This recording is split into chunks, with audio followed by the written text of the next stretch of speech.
नमस्कार और मेरे इस YouTube चैनल में आपका स्वागत है।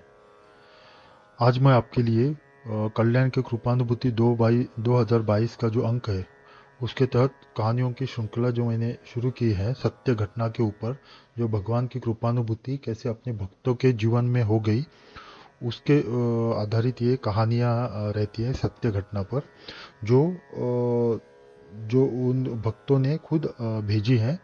तो जैसी छपी है वैसे मैं आपको सुनाता हूँ। बहुत ही प्रेरणादायक कहानी और भगवान की कलिकाल में लीलाएं ही हैं, जिन लीलाओं को आपको ज़रूर पढ़ना चाहिए, शेयर करना चाहिए, दूसरों को सुनाना चाहिए, जिनसे हमारे मन में भक्ति निर्माण होती है और हमारी आध्यात्मिक उन्नति होती है।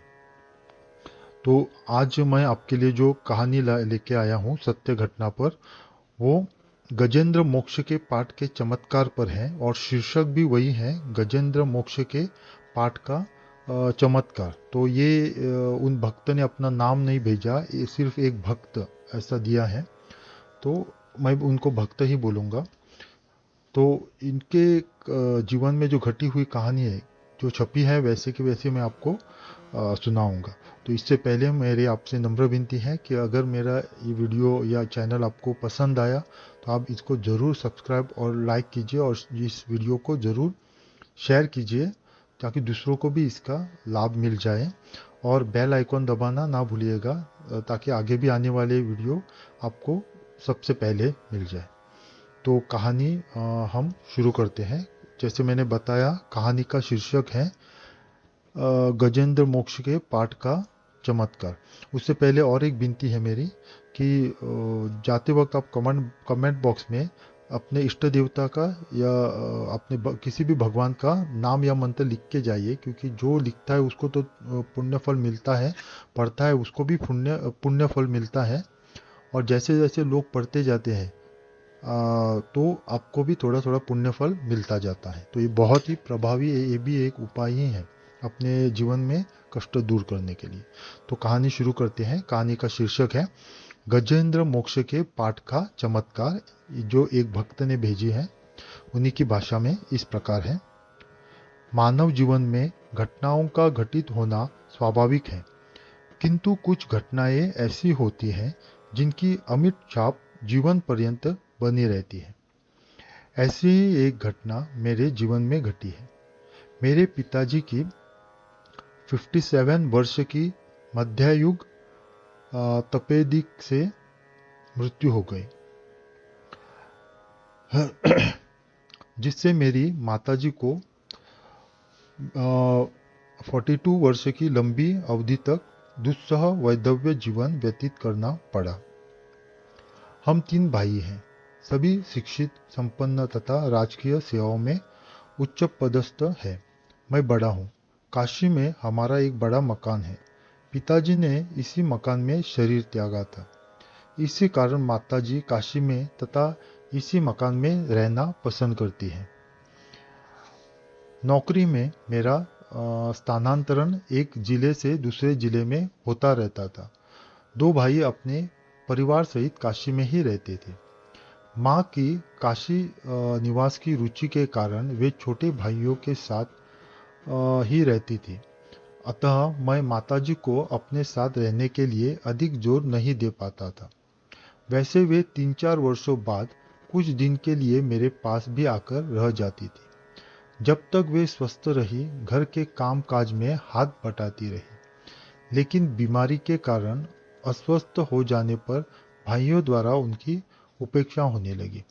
काशी के मोक्षदायिनी नगरी होने, पिता द्वारा सारा जीवन वही व्यतीत करने और वही शरीर त्यागने आदि के कारणों से माताजी की भी भीतरी इच्छा वही शरीर त्यागने की थी। इसी कारण मैंने भाइयों को समझाया और माताजी की पूर्णतः सेवा करने की बात कही, किंतु उन्हें यह अच्छा नहीं लगा। मैं माताजी को लेकर अपने निवास स्थान प्रयाग चला गया। वहां मैं माँ की सेवा में तत्पर रहने लगा।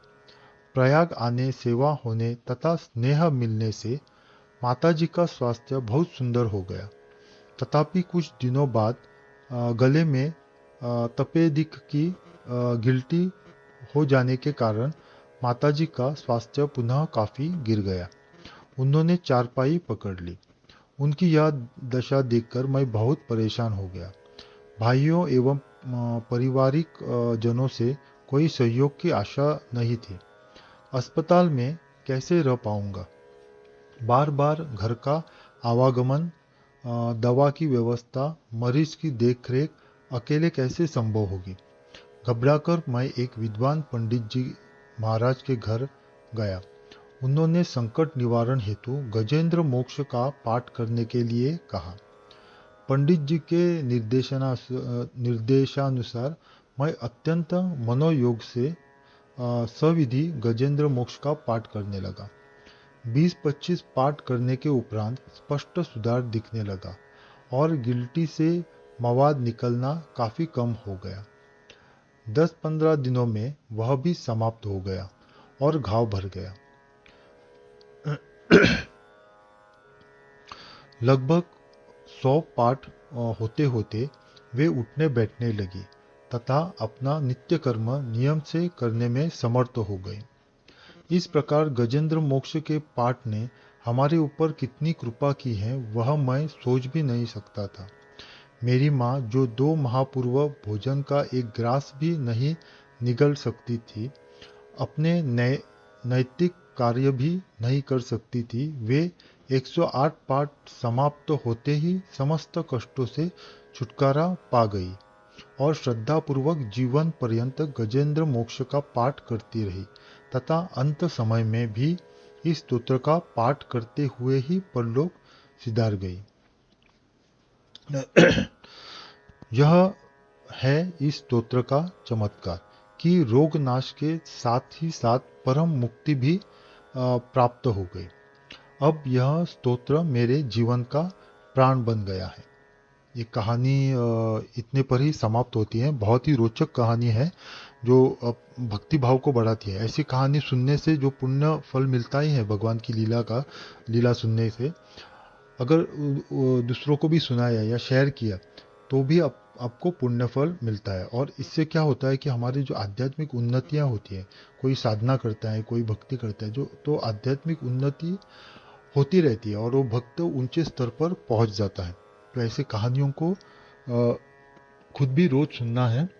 अगर भक्ति भाव भगवान के प्रति कम हो रहा है, नास्तिकता थोड़ी बढ़ रही है, तो ऐसे कहानी सुनने से पुनः भक्ति भाव निर्माण होता है। तो ये बहुत ही रोचक कहानियाँ रहती हैं। आप इनको ज़रूर सुने और दूसरों को भी सुनाइए। और मेरी आपसे नम्र विनती है कि अगर मेरी एक कहानियाँ और चैनल आपको पसंद आया तो इनको आप ज़रूर सब्सक्राइब कीजिए और बेल आइकन दबाना ना भूलिएगा। मैं आपका बहुत आभारी रहूँगा। आपका कल्याण हो। ओम नमः शिवाय।